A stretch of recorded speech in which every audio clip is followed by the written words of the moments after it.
Hello and welcome to Super Rich Daily. In our increasingly decreasing world, there must be a death for every birth. Something old must be demolished in order to make room for something new. On that note, in today's video, we're looking at the world's biggest building demolitions ever. Mina Plaza. This 144-story skyscraper in Abu Dhabi, United Arab Emirates, has become the world's highest structure to be demolished using explosives. It came down in 10 seconds. 6,000 kilograms of plastic explosive and a detonator cord were used in the demolition. The controlled explosion was carried out to clear the way for the reconstruction of the 3 million square meter port area. Smoke and dust drifted into the nearby blocked streets, but the former were quickly dispelled by cold morning wind. The city's builders have a more ambitious plan for the new location, which would convert the neighborhood into a busy market, entertainment and retail center. It was part of the second phase of a multi-billion-dollar reconstruction project in Mina Zayed. Landmark Tower, Houston. Demolition experts must constantly perfect their art as buildings become larger in order to bring them down without causing damage to their neighbors. A difficult decision in a metropolis as busy as Houston. When it was completed in 1957, the Landmark Tower was the 30-story crown gem of Houston's downtown. Unfortunately, in the 1980s, the real estate market abandoned it, and by 1990, the landmark was totally empty. It sat vacant until 2006, when new owners XDO Energy concluded that renovating it would be far more expensive than demolishing it and starting over. The resulting implosion was the second largest in history, necessitating the evacuation of 15 city blocks in the immediate vicinity for safety reasons. Singer Building, New York. The Singer skyscraper, sometimes known as the Singer Tower, was a 47-story office building in Lower Manhattan's financial district that was built in 1908 as the headquarters of the Singer Manufacturing Company. For a year, it was the world's tallest skyscraper. It was demolished in 1968, along with the nearby City Investing building, to make way for One Liberty Plaza. It was the tallest building ever demolished when it was razed, and it is now the third tallest building ever destroyed, as well as the tallest to be purposefully dismantled by its owner. Frederick Bourne, the president of the Singer Sewing Machine Company, commissioned the structure. It was designed by architect Ernest Flagg in the box art style, towering above the lower Broadway, while still displaying restraint. The tower only took up to 25% of the 12-story base size. Singer leased office space in Rockefeller Center and placed the Singer building up for sale in the 1960s amid waning fortunes. The Deutsche Bank Building, New York City.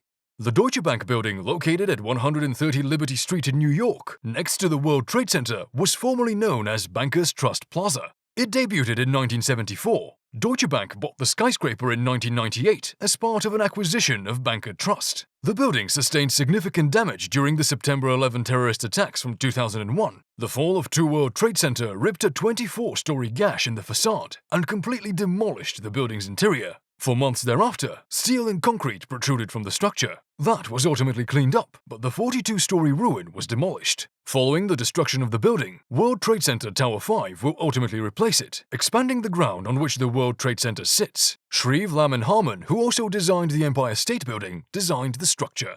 One Meridian Plaza, Philadelphia.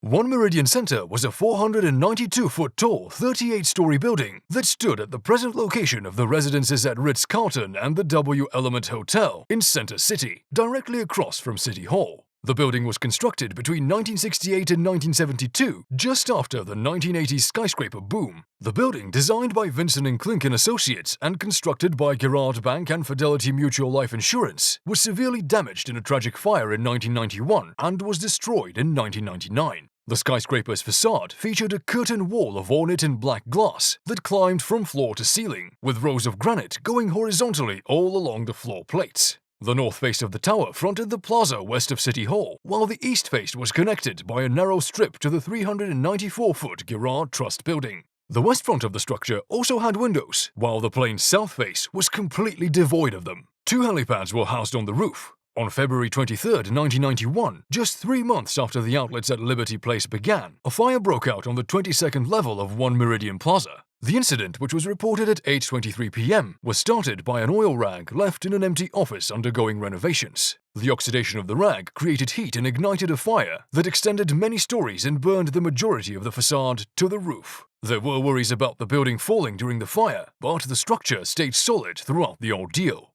Grand Prince Hotel Akasaka, Tokyo. This building was erected in the 1970s and is one of the city's most prominent structures. The hotel was closed for demolition in January 2011. However, owing to the Tohoku earthquake, the plans had been altered. The hotel was reopened to house some of the tsunami's homeless victims. After nearly a year, Taisei, a construction firm, had been tasked with the responsibility of demolishing the structure using a new technology they invented. By concealing the roof and replicating the current building's windows, the demolition site becomes less noticeable, retaining the hotel's appearance as it gradually decreases. The hotel was dubbed AKApuri and served as a symbol of Japan's previous boom economy. Kenzo Tange designed the 40-story modern skyscraper which opened in 1983. Kojima Corporation constructed it. Due to its closeness to the national diet, it frequently hosted political gatherings. Hotel occupancy rates topped 90% in the late 1980s, but the advent of foreign-owned luxury hotel chains in recent years has created stiff competition.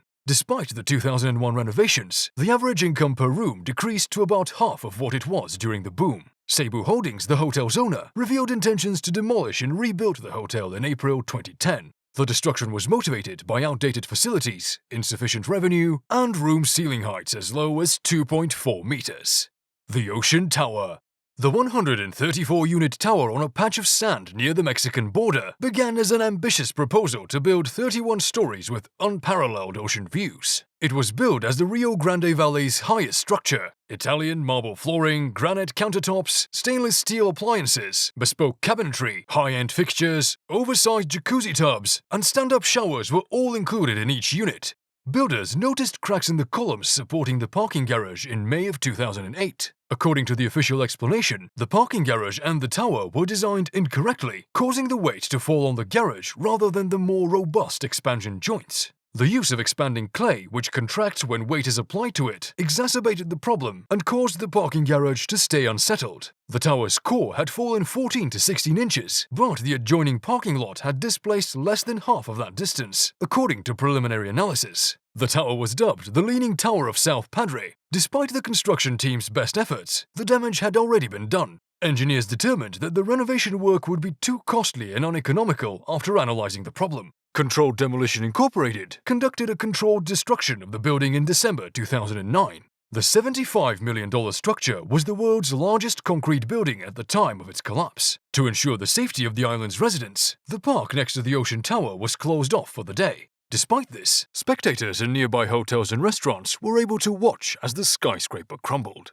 That's the end, literally. Thank you for watching, and I hope to see you again soon. Don't forget to hit the like button and make sure you subscribe to the channel for more interesting videos.